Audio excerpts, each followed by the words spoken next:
సంఘటన మాత్రం ఒక్క సంఘటన నా జీవితంలో మర్చిపోలేని సంఘటన ఒకటి జరిగింది. అది మీతో పాలుపంచుకోవాలనుకుంటున్నాను.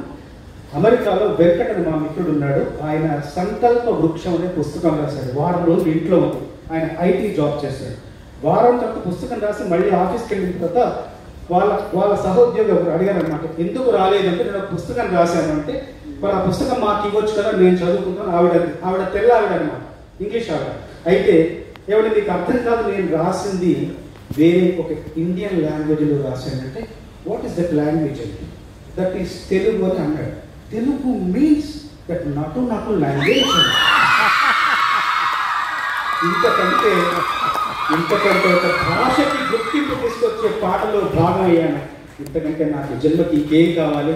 అలాగే నేను రాసే ప్రతి పాట ఆదరిస్తున్న మీ అందరికీ, అభిమానిస్తున్న మీ అందరికీ కూడా మనస్ఫూర్తిగా ధన్యవాదాలు, కృతజ్ఞతలు తెలియజేసుకుంటూ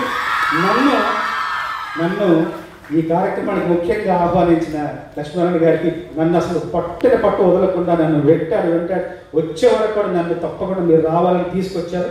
వచ్చి అపర్ణ గారి ఆవిడ ఎంతో పద్య పఠనం కానీ ఆవిడ అప్పుడు మధ్యాహ్నం కూర్చున్నప్పుడు నా మీద ఆశుగా ఒక పద్యమే చెప్పింది.